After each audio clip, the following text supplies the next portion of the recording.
সুপ্রিয় শিক্ষার্থীবৃন্দ, কেমন আছো তোমরা? আশা করছি বাসায় আছো, নিরাপদে আছো, সুস্থ আছো। সবাইকে ওয়েলকাম জানিয়ে নিচ্ছি Shimul memorial north south school and college কর্তৃক আয়োজিত দ্বিতীয় শ্রেণীর ছোটদের পৃথিবী ক্লাসে। উপস্থাপনায় আমি সিন্ধিয়া হোসেন, সহকারী শিক্ষক, Shimul memorial north south school and college. আজকে আমরা যে পাঠটির সাথে পরিচিত হব এবং যে পাঠটি আমরা আজকে ক্লাসে আলোচনা করব এবং পড়ব সেটি হলো বাংলাদেশের কথা। এটা 2 নাম্বার ক্লাস। তোমরা এর আগে একটা ক্লাস করেছো, আজকে দ্বিতীয় ক্লাস করছো। আশা করছি তোমাদের ক্লাসটা ভালো লাগবে। প্রথমেই জেনে নেব আজকের পাঠের শিক্ষণ ফল। বাংলাদেশের জাতীয় বিষয়সমূহ সম্বন্ধে লিখতে পারবে, বাংলাদেশের বিভাগগুলোর নাম বলতে পারবে, মুক্তিযুদ্ধ ভাষা শহীদদের নাম নির্ণয় করতে পারবে। এই ছিল আমাদের আজকের শিক্ষণ ফল। এবার আমরা চলে আসবো আমাদের আজকের আলোচ্য বিষয় অংশে। অবশ্যই তোমরা আলোচ্য বিষয়টা খাতায় তুলে নেবে।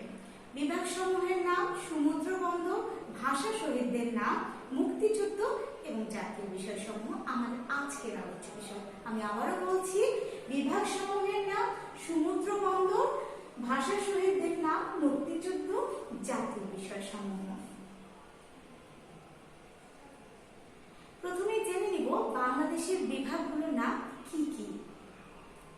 তোমাদের উত্তর আমি এখানে দিয়ে দিয়েছি, তার সাথে একটা ম্যাপও দিয়েছি আমাদের বাংলাদেশের ছোট্ট করে, তোমরা যাতে উপকৃত হও। একটু দেখে নিই আমরা কি কি আছে।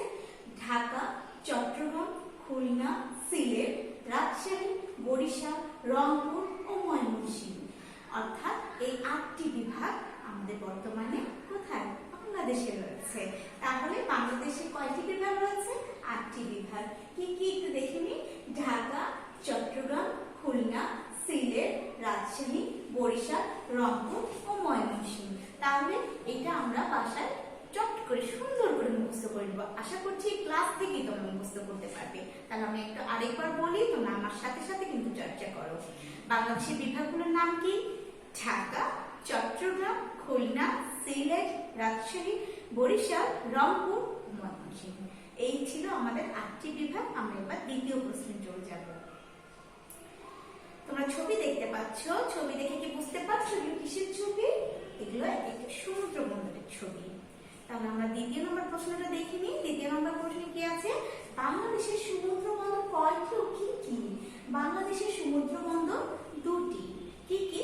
চট্টগ্রাম সমুদ্র বন্দর ও মংলা সমুদ্র বন্দর। তাহলে বাংলাদেশের সমুদ্র বন্দর কয়টি? 2টি। কি কি? চট্টগ্রাম সমুদ্র বন্দর এবং মংলা সমুদ্র বন্দর। এই দুইটাই আমরা মুখস্থ করে নিই। ওকে, আরেকবার আমার সাথে চর্চা করো। 2 নম্বর প্রশ্নে রয়েছে বাংলাদেশের সমুদ্র বন্দর কয়টি ও কি কি? বাংলাদেশের সমুদ্র বন্দর 2টি। একটি হলো চট্টগ্রাম সমুদ্র বন্দর এবং আরেকটি হলো মংলা সমুদ্র বন্দর। 2টি। তাহলে আরেকবার বলি, বাংলাদেশের সমুদ্র বন্দর 2টি, চট্টগ্রাম সমুদ্র বন্দর ও মংলা সমুদ্র বন্দর। এই ছিল আমাদের 2 নম্বর প্রশ্ন। এবার আমরা দেখি 3 নম্বর প্রশ্ন কি আছে। বাংলাদেশের ভাষা শহীদদের নাম বলুন। এখানে ছবি দেওয়া আছে, তোমরা আগে ছবিটা দেখে নাও, তারপর আমরা নামে চলে যাব। দেখো, এই যে ভাষা শহীদ, এনার নাম হলো সালাম। ইনি হলেন বরকত, ইনি হলেন রফিক, ইনি হলেন সফিউর এবং ইনি হলেন জব্বার। এই যে সকল ভাষা শহীদ, যাদের বিনিময়ে, যাদের রক্ত ত্যাগের বিনিময়ে আজকে আমরা বাংলা ভাষা বলছি, তাই না? আমরা এই মাতৃভাষার জন্য লড়াই করেছিলাম 1952 সালে 21শে ফেব্রুয়ারিতে। এই শহীদরা শহীদ হয়েছিলেন বলে, অর্থাৎ বুকের রক্ত দান করেছিলেন বলে আমরা বাংলা ভাষা আজকে স্বাধীনভাবে কথা বলতে পারছি, একদম শ্রুতিমধুর আকারে। তাহলে আমরা ভাষা শহীদের নামগুলো মনে রাখবো, মুখস্থ করবো, সেই সাথে তাদের প্রতি শ্রদ্ধা ও স্মরণ দুইটাই রাখবো। ওকে, শ্রদ্ধা করবো এবং স্মরণও রাখবো। ওকে, বাংলাদেশের ভাষা শহীদদের নামগুলোর মধ্যে রয়েছে সালাম, বরকত, রফিক, সফিউর এবং জব্বার। তাহলে নামগুলো কি কি? সালাম, বরকত, রফিক, সফিউর, জব্বার। আরেকবার বলি, সালাম, বরকত, রফিক, সফিউর এবং জব্বার। তাহলে বাংলাদেশের ভাষা শহীদদের নাম কি কি? ভাষা শহীদদের নাম হলো সালাম, বরকত, রফিক, সফিউর এবং জব্বার। তোমাদের এখানে সুবিধার্থে আমি ছবি দিয়েছি, ছবিগুলো দেখেও তোমরা তাদেরকে চিনতে পারবে এবং সেই সাথে তাদেরকে স্মরণ শ্রদ্ধা করবে। ওকে, এরপরে আমরা চলে যাব 4 নম্বর প্রশ্ন। 4 নম্বর প্রশ্নে কি আছে একটু দেখে নিই। 4 নম্বর প্রশ্নে রয়েছে 21শে ফেব্রুয়ারিকে আন্তর্জাতিক মাতৃভাষা দিবস হিসেবে স্বীকৃতি দেওয়া হয় কত সাল? স্বীকৃতি দেওয়া হচ্ছে কত সাল? তাহলে দেখো 21শে ফেব্রুয়ারিকে আন্তর্জাতিক মাতৃভাষা দিবস হিসেবে স্বীকৃতি দেওয়া হচ্ছে 1992 সালে। তাহলে এখানেই বলতে পারি যে 21শে ফেব্রুয়ারি অর্থাৎ বাংলা ভাষা আমরা পেয়েছি যেদিন, সেইটাকে আন্তর্জাতিক মাতৃভাষা দিবস হিসেবে স্বীকৃতি দেওয়া হচ্ছে কত সালে? 1999 সালে। এর পরের প্রশ্নটা কি আছে দেখো, মুক্তিযুদ্ধ নিয়ে। দেখো এখানে ছবি দেখে তোমরা বুঝতে পারবে এটা মুক্তিযুদ্ধ নিয়ে। বাংলাদেশের মুক্তিযুদ্ধ শুরু হয় কত সালে? উত্তরটা দেখে নিই। বাংলাদেশের মুক্তিযুদ্ধ শুরু হয় 1971 সালে। তাহলে বাংলাদেশের মুক্তিযুদ্ধ কত সালে শুরু হয়? বাংলাদেশের মুক্তিযুদ্ধ শুরু হয় 1971 সালে। আশা করছি সুপ্রিয় শিক্ষার্থীবৃন্দ তোমরা সবাই এই প্রশ্নের উত্তরগুলো আমার সাথে সাথে আরেকবার চর্চা করে নেবে। আমি প্রথম থেকে এই 5টি প্রশ্ন আরেকবার পড়ব, তোমরা আমার সাথে সাথে চর্চা করে নেবে। 1 নম্বর প্রশ্নে রয়েছে কি, বাংলাদেশের বিভাগগুলোর নাম কি? বাংলাদেশের বিভাগগুলোর নাম হলো ঢাকা, চট্টগ্রাম, খুলনা, সিলেট, রাজশাহী, বরিশাল, রংপুর ও ময়মনসিংহ।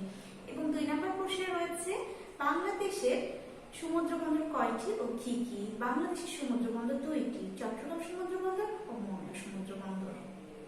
3 নম্বর প্রশ্নে রয়েছে বাংলাদেশের ভাষা শহীদদের নাম বলুন। বাংলাদেশের ভাষা শহীদদের নাম সালাম, বরকত, রফিক, জব্বার এবং শফিউল। 21শে ফেব্রুয়ারিকে আন্তর্জাতিক মাতৃভাষা দিবস হিসেবে স্বীকৃতি দেওয়া হয় কত সালে? 21শে ফেব্রুয়ারিকে আন্তর্জাতিক মাতৃভাষা দিবস হিসেবে স্বীকৃতি দেওয়া হয় 1999 সালে। বাংলাদেশে মুক্তিযুদ্ধ শুরু হয় কত সালে? বাংলাদেশে মুক্তিযুদ্ধ শুরু হয় 1971 সালে। তো আজকে এই ছিল আমাদের প্রশ্ন। এবার আমরা একটু জাতীয় বিষয়গুলো জেনে নেব। একটু দেখে নাও তোমরা আমার সাথে আজকে এক নজরে বাংলাদেশের জাতীয় বিষয়গুলো। প্রথমে রয়েছে ফুল। আমরা সবাই জানি আমাদের জাতীয় ফুলের নাম কি? শাপলা। আমাদের জাতীয় ফলের নাম কাঁঠাল। পশু রয়্যাল বেঙ্গল টাইগার। পাখি দোয়েল। মাছ ইলিশ। জাতীয় কবি কাজী নজরুল ইসলাম। খেলা কাবাডি। আমাদের জাতীয় খেলার নাম কাবাডি। এবার একটু দেখে নিই কি কি রয়েছে। বন। আমাদের জাতীয় বনের নাম সুন্দরবন। শিশু পার্ক জিয়া শিশু পার্ক ঢাকা।